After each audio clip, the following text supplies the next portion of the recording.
Hello, and here we are on the Empty Skull Ranch. Sorry I didn't get to tape in this a little sooner, but I'm in the middle of doing a Mr. Volcano 2-burner forge. Now I've gone ahead and done the insulation blanket part already. That part's done.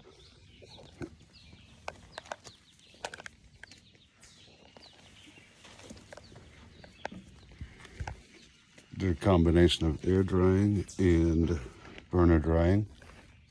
Looks like it's about ready. It's been about a day.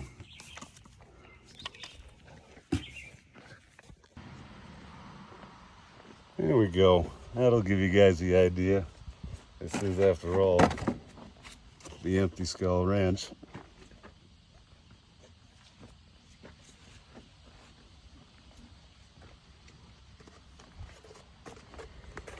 I did the proper mixture.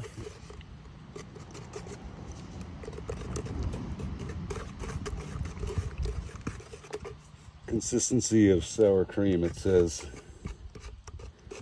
Looks about as good as it's gonna get. Now I can't for the life of me find any of my trowels, anything like that, so I will use my hands.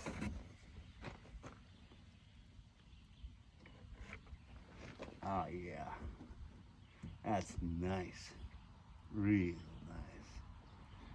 Oh yeah, good stuff, good stuff.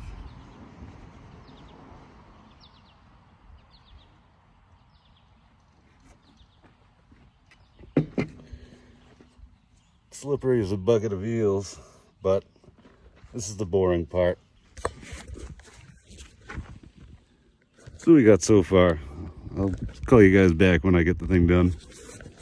Well, while I go ahead and try to put that refractory cement on the Mr. Volcano Hero 2 forge, I should have you guys know that I had no intention on making a video nor starting an Empty Skull Ranch series, which I've often joked about.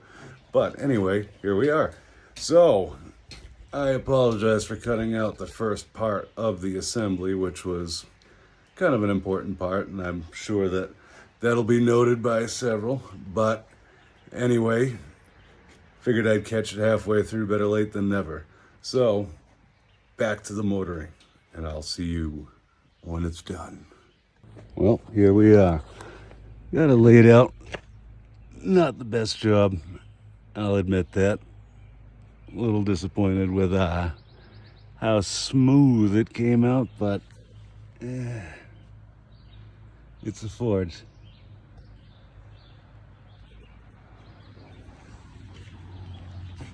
Let me tell you, working with this refractory cement, I've done a maple syrup evaporator before, and I forgot how slippery this stuff can get. And once it's semi-cured, it likes to peel off of every surface that you've put it on. But pretty straightforward layout.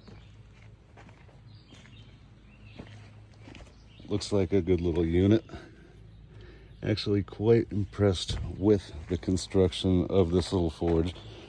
I had a 3-burner that was very inefficient and just didn't do the job that I wanted, and the flame came straight down into the forge, which is not good. You want a swirling effect on the fire, which I wasn't thinking of at the time. So this is what I found to combat that.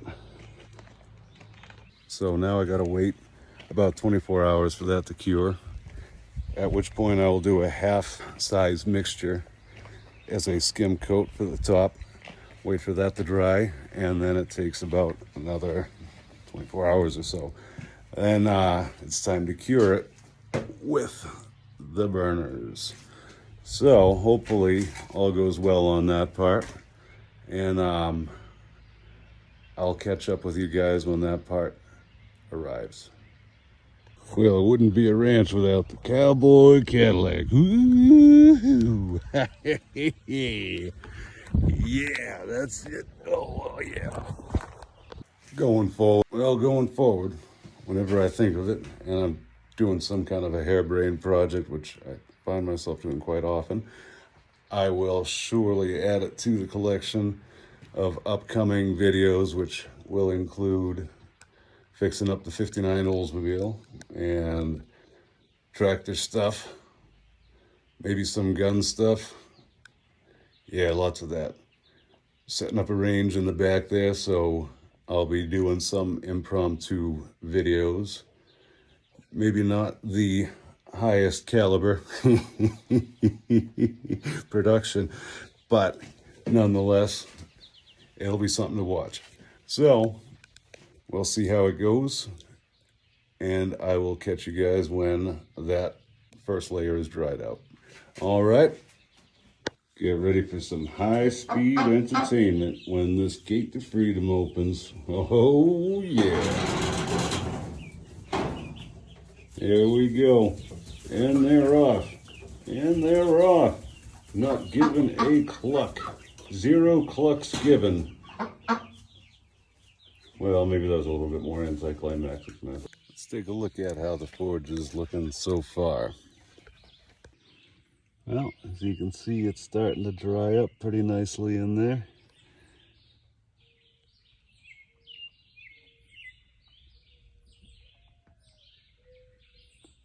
By tomorrow, we should be ready for another coat. And then the curing process. Kind of had it angled up so that the sun would shine right inside of it. And it looks like it did just that. So, tomorrow, we should be able to do the final coat and get this thing done. Because we have a lot of videos coming up that are going to take place right in the blacksmith shop here. I got to clean it up a little bit, but got to put together some knives and maybe a sword or two. But in the meantime, we'll see you later. Well, buffet line for the chickies and the duckies is now open. You. All right. Come on down. Come one, come all.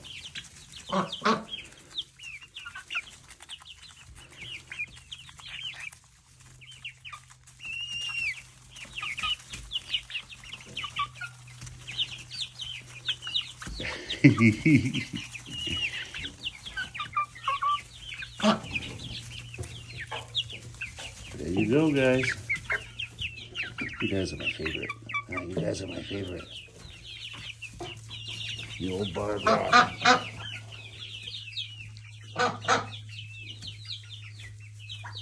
Well, here we are again. Gonna do the second coat inside the Mr. Volcano 2-burner forge. Looking pretty good. It dried overnight, and yesterday it was pretty warm in the 80s, so I'm sure that helped in the direct sunlight that it's sitting in. So it's looking like we're ready to mix up the second coat.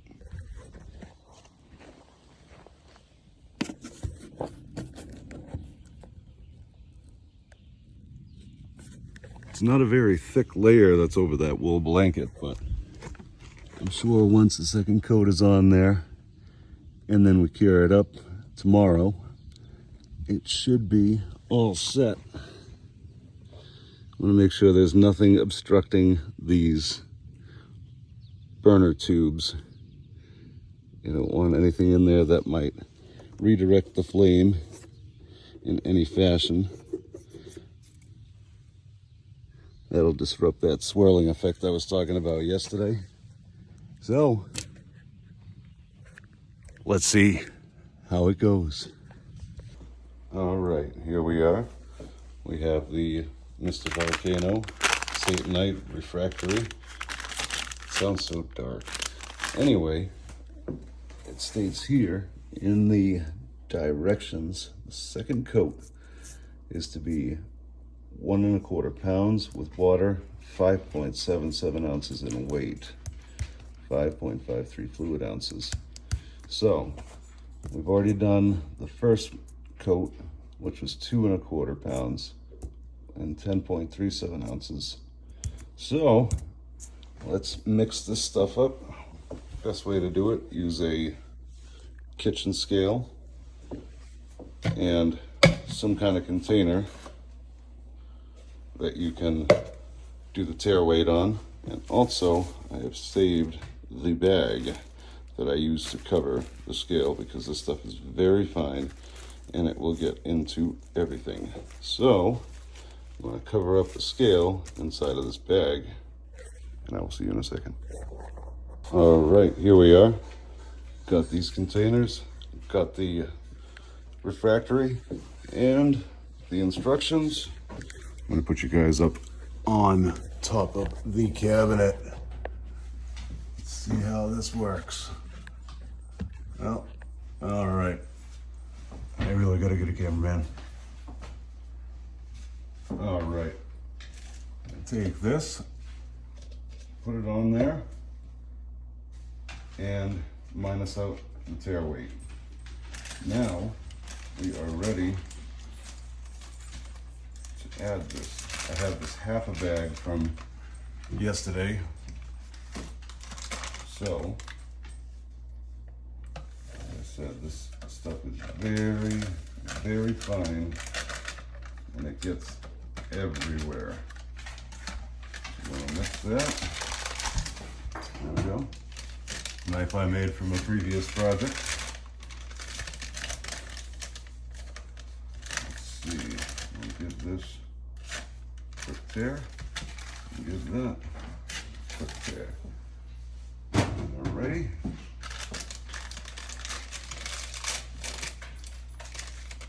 Make sure when you're pouring this stuff, you don't get overzealous with the pour, because it is very fine and it gets everywhere. There we go. Now we got 11.5 ounces. And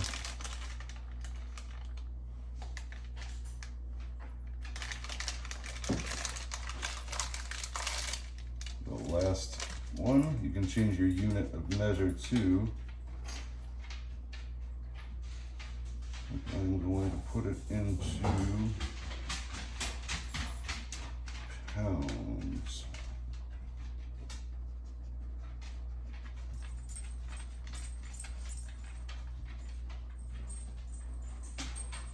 Come on.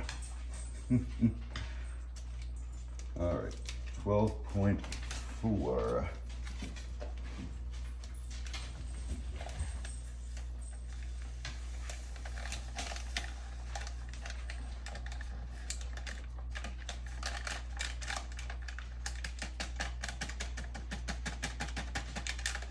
Here we go.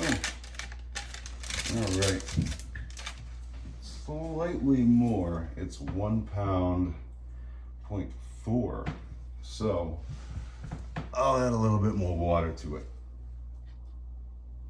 So we'll set that aside, and we'll go over, zero it out. Put that on there. That'll be the tear. And we will do it in ounces. There we go.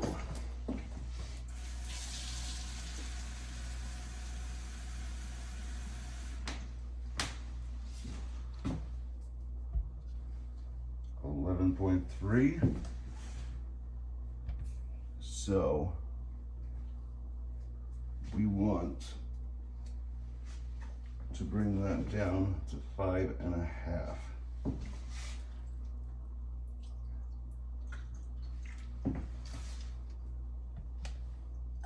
8.3. This feels like it's close. 6.3.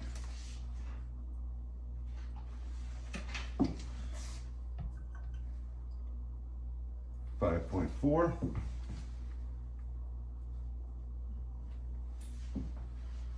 1. one little splash.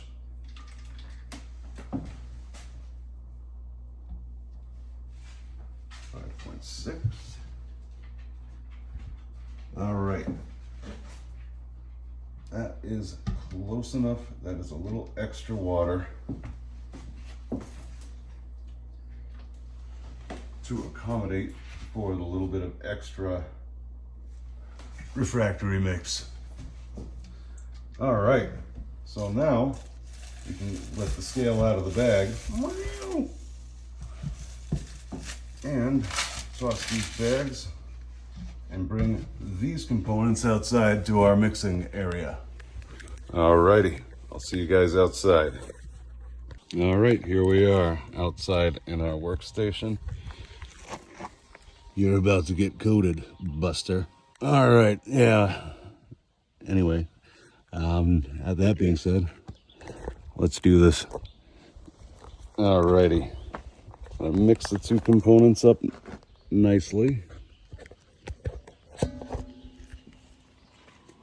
And not sure if I'm being overly cautious, but since I'm using a very soft wood mixing stick, I pre-soak the stick so that it doesn't rob water from the mixture. But that might be just a little crazy.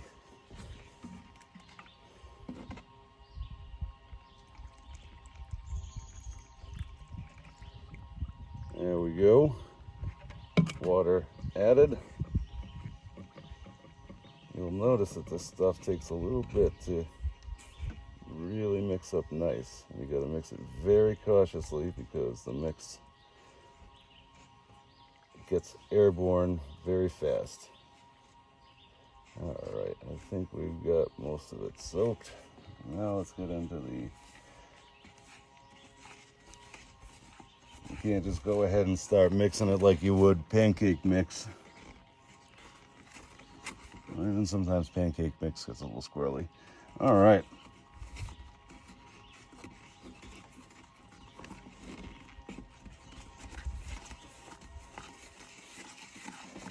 I made them extra sloppy.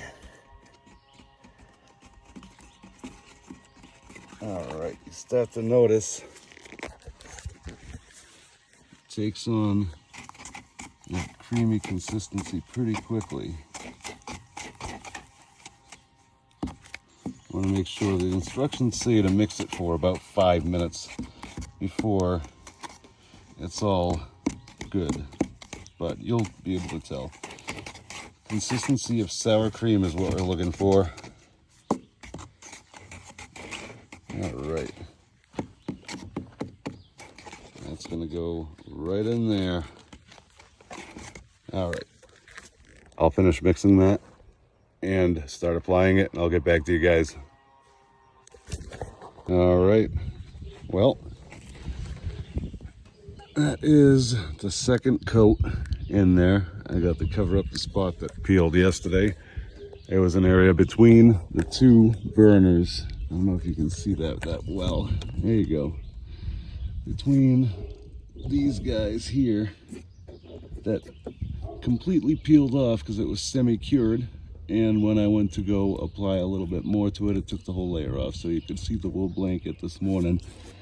But the rest of the coat is just to add as a secondary to yesterday's coat. I didn't refinish these sides that much because if there is any moisture in there, they say that the steam will build up and it could burst through the refractory layer. So water, steam, seeking the path of least resistance, I figured if these layers are thinner, it's more likely to expand out this way. So it looks thick, but it really isn't that thick. So if it is going to blow out somewhere, hopefully it'll be the sides. So that being said, now I have to cure it for the next 24 hours. But I will be sure to give you guys updates if anything looks any different until then. If not, we are going to check it out tomorrow. All right. In the meantime, while we're waiting, take this opportunity to show you guys what the burners look like. All right. These are the two burners. Comes with a grill style regulator, 30 psi. And these guys right here are the burners. A real gas valve, not just an air valve or a plumbing valve. And it comes with these slides here. You can control the amount of oxygen you introduce to the flame. Actually quite a cool design. And the material on these is quite nice actually, considering. But both burners are identical in construction, just the secondary has this gas valve, so you can shut it off if you're only using the primary. But when you shut it off, it reminds you right on the forge to pull the unused burner out and block the hole. That way it doesn't chimney and melt the hose. Yada yada. All right, anyway, so I might, like I've seen in some other videos, upgrade to a braided steel hose. But in the meantime, if it ain't broke, don't fix it. And I think that these will do fine until I find a suitable replacement. So hopefully that cures up the second layer. And then when I come back, I can do the last video as far as the forge goes. So, in which we will be curing it, bringing up the temperature, cooling it, bringing up the temperature. I'm sure I will bypass some of the boring details, but in general, my first opinions on this forge is not too bad. I think its construction is done very well. It's the stainless steel is actually quite thick, so it allows for a little bit more durability and a little bit more longevity, I would think. But that wool blanket should protect it quite well. But overall, the initial setup wasn't too terrible. I wish I had gotten a chance to show you guys how to do the wool blanket installation. It was basically you wet the blanket all sides and mix up 1-to-1 ratio on that rigidizer, and then you spray the blanket all over. And then what I did was rolled it into a tight ball with the longer tag end pointed in the right direction so that the seam meets on the bottom, because there's going to be fire bricks on the floor. So after installing it very painstakingly, because it likes to cling to each other, opened it up inside and made sure that it formed around the burner entries and so on and so forth. I'm sure the rest of it's quite self-explanatory. But anyway, I will see you guys tomorrow when it is time to cure.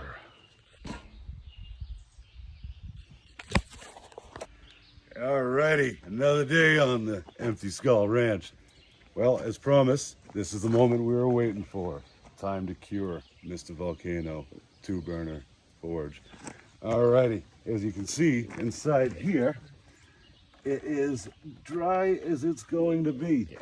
It has had about 24 hours to cure, and now we're going to do the rest of it. So it says to do it in increments. So you start at 45 seconds and let the forge cool for 5 minutes. We're not going to sit here for 5 minutes watching the thing cool down, but I'll show you the startup. So you don't want to get too overzealous with it. I got the tank open here, got the regulator connected. This is a secondary burner. Secondary burner's on. Primary burner, it's always on. So without further ado, turn it on just a little bit and watch me burn my hand to a crisp. All right. All right. There we go. Now we're going to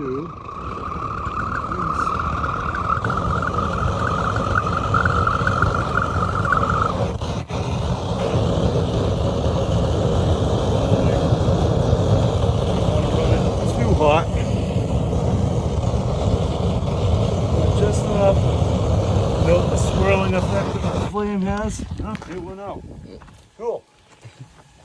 Just in time, because we were going to turn it off anyway. So now we got to wait for the cool about 5 minutes. So I'll see you when it cools down. All right. Well, we waited about 5 minutes. Last time we had an issue with wind. So this time I put a little brick next to the back end of the forge just to spoil some of the wind that comes through. Hopefully that'll keep the flame from snuffing out. But let's try it one more time.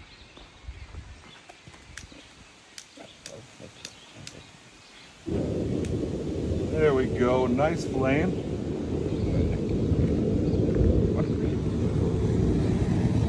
Get it rolling. A little longer this time.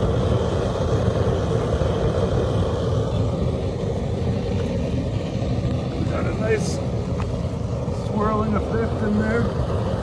Note you don't feel a lot of heat right here, which means it's all staying in the forge, which is a nice feature. These burners seem to be pretty efficient. So,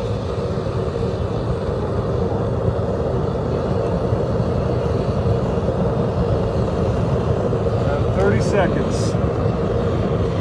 Now you're starting to feel a little bit of heat coming out of there, but for the most part, it's all staying in there. Alright, we are now at 45 seconds.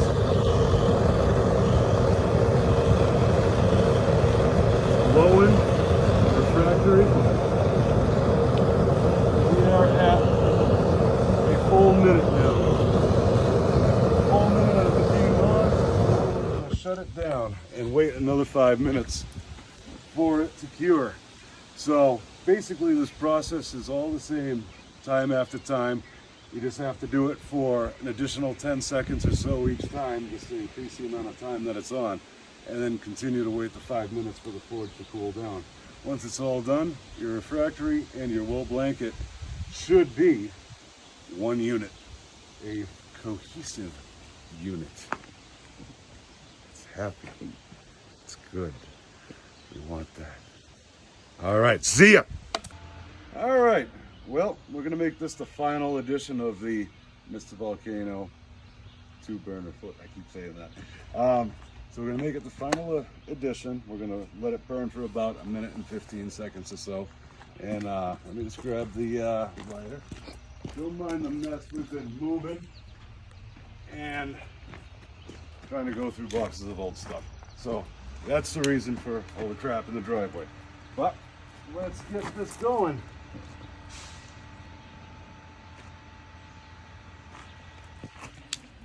All right.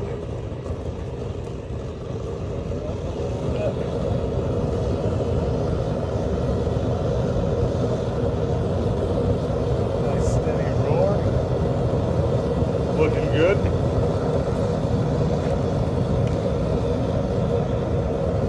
I don't really notice a lot of cracks in it. Said that that's normal. It should, during normal use and the curing process, it might develop some surface fractures. That's why they give you one extra bag, 8 ounces of refractory cement to fix any future problems. But also, I haven't really noticed a lot of steam coming out of there, but I can smell the water in it. So, notice it's coming off of it. All in all, it's a good little forge. I'm very impressed with it. I like the quality of the stainless steel shell. The burners are terrific. Short on cash too, because it's a lot cheaper than my 3-burner forge, which ended up being a big fat dud.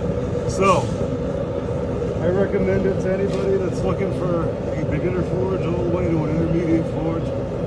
It's I don't foresee having any issues with it other than size, but in the future we're going to be building a coal-fired forge.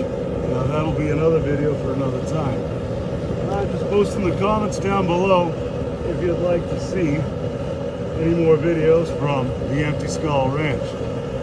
Get to see me bumble around and do projects around the house. Get to see some blacksmithing. Well, I call blacksmith, and all that other jazz. So we'll let this cool down. There we go. Now let's take a look in the inside. The refractory is glowing pretty good, but I don't notice a lot of cracks in it. So I don't know if that's a good thing or a bad thing, but I can assume it's probably not a bad thing. Alrighty, well, in conclusion, I think it's a terrific little forge. I'm looking forward to using it and making some knives, etc., etc., etc. So, like I said, in the comments below, if you want to see more videos from the Empty Skull Ranch. All right.